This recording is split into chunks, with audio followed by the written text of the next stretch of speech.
Hey friends, happy Friday. Thanks for joining us for Unscripted on 13 Plus. I'm Anna Orsini. And I'm Carson Courier. Thank you for joining us on this Friday morning. Very cold out there. We will get to the weather shortly, but we have had a busy morning, especially on the northwest side. Absolutely, and if you were heading out anywhere on the northwest side this morning, then you probably encountered this at some point. So what we know so far is that there was a barricade situation out there this morning, which led to that large police presence that you probably saw, and also those closures on I-10 that we saw this morning on the northwest side of Tucson. So a man is in custody after he was barricaded in his car for hours this morning.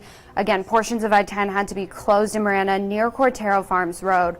Now, police did this out of caution because that armed suspect was barricaded inside of his car that was in a parking lot near Arizona Pavilions. Now, a number of different agencies responded, including Miranda PD, Phoenix PD, Pinal County Sheriff, and the Arizona Department of Public Safety.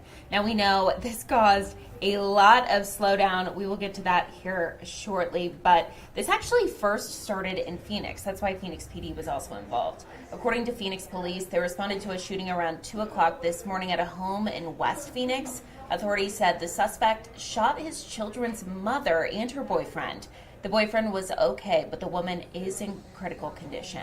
Now, police say that is when the suspect left the scene. They headed south on I-10, and that's when that chase started with DPS involved. They followed that person all the way from Phoenix down to Miranda. Again, though, according to DPS, the suspect has been taken into custody without further incident. All lanes of I-10 have been reopened after being closed for hours this morning, and of course, even after being reopened, there was still a bit of traffic and a bit of delay because they had to reopen those roads and get everyone moving again. Now, we are still waiting to learn more about this situation, including an update on the victim's condition, specifically the woman who is in critical condition, and any additional information about the suspect in this case. So we will keep you updated both on air and online on KOLD.com. And we know, happening today, that the woman accused of killing 5 family members in a car crash last month is due in court. 33-year-old Malin Pavoka is scheduled for arraignment on 5 counts of manslaughter and 1 count of hit and run. She is currently being held in the Pima County Jail with a bond set at $1 million.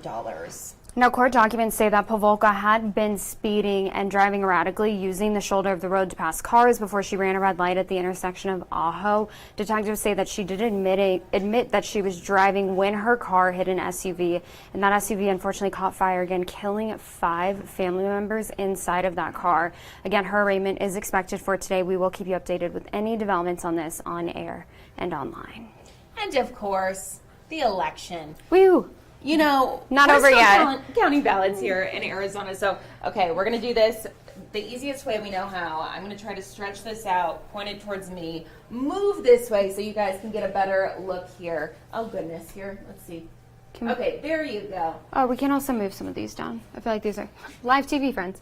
There we go. So hopefully they can see some of these numbers. So, yeah, sheriff's race, still one that we're keeping an eye on. And I feel like this was such a talked about one, like going into the elections, absolutely. That a lot of people still kind of waiting on pins and needles to see the outcome of this morning. So Chris Danos with 51% of that vote, 48% for Heather Lappin. About 76% of the votes have been counted so far, so still waiting for a good chunk of those votes, about a fourth of them, to be counted still this morning. Yeah, and we know yesterday when we were sitting at around 60% of the vote, 64% of the vote, I believe they were tied. So something that we're going to continue to watch. Still thousands of ballots to be counted so far this morning or throughout the next couple of days, maybe even into the weekend. So we will keep watching it for you. Really, it could be anyone's race at this point. I feel like all 3 of these races that we're covering, the sheriff's race, U.S. House District 6, and U.S. Senate, they're very close. Yeah, very, very close this morning. Probably too close for those candidates. Yeah. So the other one that you mentioned, District 6, so Juan Ciscomani, Kirsten Engel. So this one we are still monitoring. I mean, look at those margins between the 2 this morning. How much is that? 200? A little bit, yeah, 200. 200. Yesterday was 2,000 that was separating the 2 of them. Juan Ciscomani was in the lead yesterday. Now it looks like Kirsten Engel's pulled away with about 200 votes. So 71.7% of those votes counted so far. It could be anyone's at this point. Absolutely. 200, that would make me so anxious if I was either one of those. So obviously keeping a close eye on that, but that's one that we probably won't be able to call until the very end. And then, of course, the Senate race as well. So you can see here Ruben Gallego sitting at around 49% of the vote. Carrie Lake with 48% of the vote here. We know 76% of those ballots have been counted. So, again, very close. could be anybody's race with all three of these different races here. It's just, like you said, too close for comfort probably for all of these individuals who are running. And we really don't get the results until, I would say, like later in the afternoon. So can you imagine? They're just on pins and needles waiting for that next big dump. I mean, at that point, do you think they're looking every single day, or do you think they're just like, you know what, we're going to find out at the end? Oh, no, I think they're looking like every single day. I wouldn't even see my family. I'd be like in my house just like refreshing. Yeah. So obviously the percentage is close here. Ruben Gallego is ahead by about 40,000 votes. So seems like a lot, but it only 76% counted, so it could switch. So yeah. We have no answers for you, is what we're saying. We don't know. It could be anybody's race at this point. Of course. One thing we do know, though, heading into your weekend, is that it has not been the warmest. If you are heading out early in the morning, definitely seeing cooler conditions, 50 degrees right now in Tucson. Hopefully seeing a little bit of warm up sometime soon, but not too warm, because we like it here. We like fall and winter. If you're like me and you're like anything below 50, it's cold. It is very cold this morning, yeah. I think, for everyone. Yeah, it's not warm. So we want to go ahead and bring in 13 First Alert meteorologist Corey Kowitz. Kind of walk us through our weekend. Our temperature's going to warm up a little bit. I know it's like kind of the season where kids have outdoor soccer games. How are parents going to need to prepare for those? Well, luckily it is going to warm up. And can you believe I'm saying luckily it's going to warm up? I know. know. What if we said that 2 weeks ago? You'd be like, what, is it going to warm up to 110 degrees? I know. I mean, I think Mother Nature's just giving us one extreme to the other. Yeah. Going from summer directly to winter. Yeah. No fall season. But I think the true fall season is about to settle in, which means 70s and 80s rather than the chilly temperatures. I mean, I don't know about you, but the shock to the system with these temperatures has caused my tires to deflate. Yeah. I mean, it feels like every day. And I got it, I got the air pressure repumped here and, back to the low air pressure. So we're going to see if that lasts, and then I might have to take it back to Jiffy Lube, but we'll see on that for what happens. Well, yeah, here's the reason why. That maybe your low tire pressure light came on today. 34, the low in Tucson, guys. That's the coldest low Tucson has felt since January 13th. I mean, that's the dead of winter. So we haven't felt temperatures this cold in Tucson since the coldest part of the year, basically. That's 300 days ago. Pretty unbelievable stuff there on that front. We kind of take a look here at what we're seeing currently out there. The graphics again. I mean, what's going on? Maybe the graphics are frozen because it's so cold here, but there we go. Just on a little bit of a delay. That's me when it's cold in the mornings. I get that. Oh, yeah. 43 in Tucson right now. I mean, it's still objectively cold, but certainly warming up. And probably 50 because it says that at the bottom right. And this one hasn't updated here in a little bit. So let's say it's right around 50. That's what I think here, because I think that current condition mark is a little bit late to the party here. And again, let's see if... Oh, we're waiting. We're waiting. Do you use a different thing than Allie? Maybe I'm using a different thing than Allie, because I'm pressing. A different clicker? Because she just puts some effort in, but she can click through. I know. Maybe Allie's just got the magic touch. Well, give it a smack. Oh, there you go. Oh, okay. Now we're back slowly but surely. We're advancing the graphics here. 50s here in the next few hours, 60s, and then topping out in the mid-60s today, hour by hour in Tucson. Evenings in the 60s and 50s. So a good deal. Several degrees. About 8 degrees warmer today than it was yesterday in Tucson. Yay! All right, now here's the eye temperature, guys. Sorry, there's a gap. I run towards the receiver a little bit. That would be amazing. That would be amazing. Press the 1. The one? F1. So press 1 here. Oh, here? And then to advance, press this button. Okay, so we have Carson is our new clicker graphics producer here. Graphics correspondent, Carson Courier. Correspondent here. Okay, 66 is today's high. That's 8 degrees warmer than yesterday. 12 degrees below average, though. We take a look region-wide. Carson's having fun doing this. It's region-wide, our highs today to end your work week, 66 in Tucson. The only place getting the 70s, Ajo, but trading out in most spots, the 50s for the 60s today, only spots in the 50s. Will be places like Oracle, Bisbee, or anywhere in the higher elevations. Oh, look at that. I don't even have to say next graphic. Perfect. And, yeah, here's the answer to your question. Warmer for the weekend. So a little warmer today, warming up by a similar amount on Saturday to the mid-70s. and then to the low 80s by Sunday. So, I mean, look at that region-wide. I mean, could you really ask for a better weekend temperature-wise? Those are the real fall-like temperatures, 70s and 80s. When you get to the 60s, that's when it starts to feel like winter, and it's felt like that the last couple of days.